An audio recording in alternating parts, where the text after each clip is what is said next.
Entre os dias 21 e 23 de outubro, o Antissindicato Nacional realizou seu 5º encontro intersetorial. A atividade reuniu representantes de 53 seções sindicais com o objetivo de debater estratégias de luta comum aos professores do setor das universidades federais, estaduais e particulares. Durante a mesa de abertura intitulada Atualidade do Movimento Sindical e o Antissindicato Nacional, a presidente da entidade resgatou o histórico de lutas que permeia os 30 anos de existência do Sindicato Nacional. Também apontou as perspectivas de militância para a atual conjuntura e defendeu a necessidade do sindicato conhecer a categoria e investir no trabalho de base. O que pretendemos aqui, propiciando este momento de debate e reflexão organizado coletivamente, é entender melhor o quadro que envolve a categoria e a atuação do sindicato e partilhar as experiências do trabalho de base, identificando suas potencialidades e seus limites, para que possamos sair mais fortalecidos para a entrada nos gabinetes, nas salas de aulas, nas salas de cafés, nas plenárias, nos conselhos deliberativos, no lugar do cotidiano do nosso trabalho. E assim, disputarmos em melhores condições nosso projeto de universidade, nosso projeto de sindicato e, na prática, defendermos o Antissindicato Nacional como patrimônio da classe trabalhadora e da juventude brasileira, como de fato ele o é. O professor Marcelo Badaró também esteve no painel de abertura. O docente destacou a conjuntura de refluxo que caracteriza o movimento sindical brasileiro a partir de meados dos anos 90. Segundo Badaró, 3 fatores motivam esse cenário de recuo: a virada da concepção política no setor majoritário das direções sindicais e os impactos da reestruturação produtiva e da estrutura sindical brasileira na organização dos trabalhadores.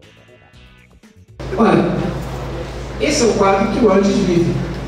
Porque se a gente pegar item por item aí, desses elementos que eu estou chamando de elementos chaves do processo, eles estão vivendo, estão vivos dentro da nossa categoria, dentro da nossa organização sindical. É claro que nós damos um exemplo na direção do Sindicato Nacional de uma direção combativa, daquelas que resistem ainda na luta no movimento sindical brasileiro, que não se deixou vender, não se deixou confiar, não se deixou controlar, mas nós sabemos que a virada política das direções atinge o nosso sindicato em várias das suas direções intermediárias, e muitos dos que antes eram nossos camaradas das lutas dos anos 80, na década de 90, nós vimos rapidamente mudarem de posição.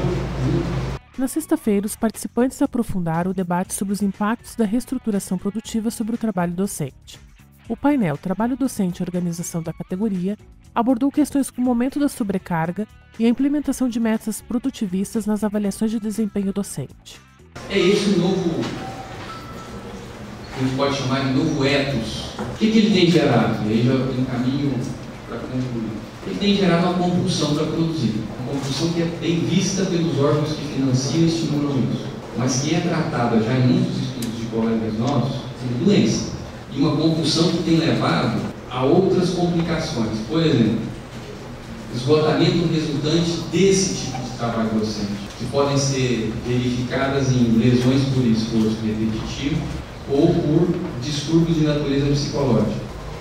O trabalho intelectual tem um caráter artesanal absolutamente fundamental. Absolutamente fundamental. Ele é a transferência desta capacidade artesanal, é a divisão e a colaboração de artesão, mais experientes e menos experientes. Isso se dá na graduação e se dá na pós-graduação. Esse tipo de trabalho, que exige paciência, suor, dedicação, não pode ser submetido, e o Boas falou isso, e eu estou repetindo com clareza, a critérios de produção industrial. Isso aí é destruí-lo. E destruí-lo é o propósito político. dessa tramóia toda. A sobrecarga que precariza as condições de trabalho docente afeta também a qualidade das pesquisas produzidas no país. Para o professor Salatiel Menezes, que há cerca de 30 anos trabalha com pesquisas na área de biofísica, a qualidade do que é produzido no Brasil diminui visivelmente na medida em que crescem as exigências de produtividade. Hoje, o pesquisador é obrigado a fazer 40 publicações. Dessas 40 publicações, talvez 10 ainda sejam de bom nível.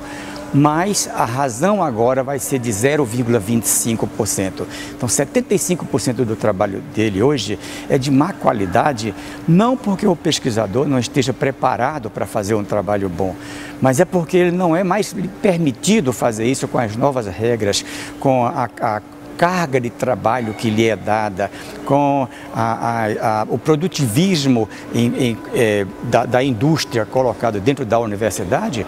O professor é obrigado a publicar muito mais, a fazer mais orientação de teses. Para os docentes que participaram do 5º Encontro Intersetorial, a atividade foi um importante espaço de acúmulo e debate que deverá nortear a atuação do ANDES das sessões sindicais no próximo período.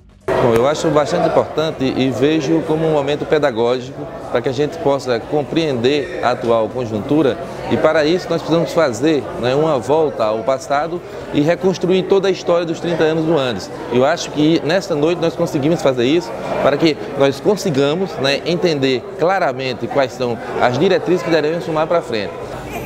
Acho que essa é a questão central, nos reconhecermos como somos hoje, categoria docente no ensino superior, que sindicato temos, que colegas, que trabalhadores temos e que história temos para poder pensar futuro, para poder pensar projeto, né? Para mediar a relação da história, não é?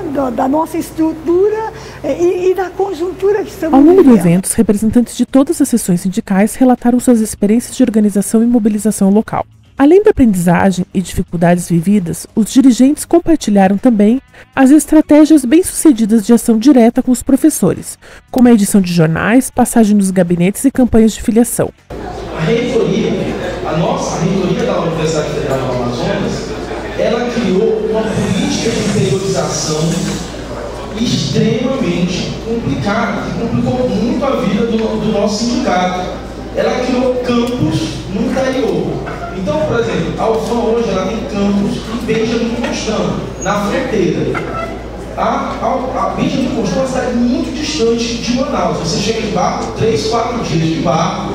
Agora na seca não chega. E se você for de avião, dependendo de quando você comprar essa passagem, você vai pagar cerca de R$1.000. R$1.000. E aí, a partir desse ano, essa nova diretoria resolveu, até porque já era uma reivindicação e uma promessa da UFES, levar esse camp à presença da UFES através da assessoria jurídica e de um plantão da diretoria. Isso foi muito bem aceito por eles, e só para adiantar, nós tivemos com essa presença da UFES, só com a realização de 2 desses plantões, nós tivemos um acréscimo de mais de 20% de filiação desses campos.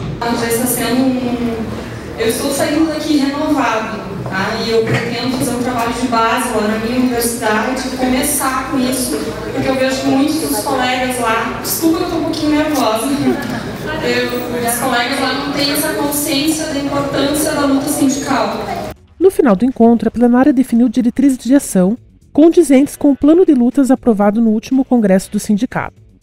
As propostas apresentadas referem-se a 4 eixos de ação: condições para o trabalho de base, atividades nas seções sindicais, aperfeiçoamento da organização do Sindicato Nacional e comunicação com os docentes. Todas as ações têm como foco central a estruturação de um movimento político que aproxime o sindicato do conjunto dos professores, como visitas a unidades de ensino, encontros temáticos, curso de formação política e aulas públicas. Para que o ANDES possa, a partir do cotidiano do trabalho do professor, efetivar uma política nacional que responda a demandas reais da categoria.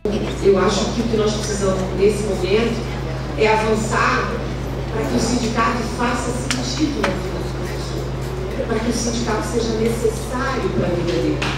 Isso significa que nós vamos emitir opiniões, nós vamos ter propostas e nós vamos ser capazes de ser ouvidos pelos professores. Eles vão querer saber o que a gente pensa sobre as coisas e eles vão considerar o que nós estamos falando sobre as coisas. Não necessariamente concordar, não necessariamente acatar, mas ouvir, dialogar conosco. E mais do que isso, é o desafio de fazer com que esses professores confiem a este sindicato a possibilidade concreta de que esse espaço possa defender os seus interesses.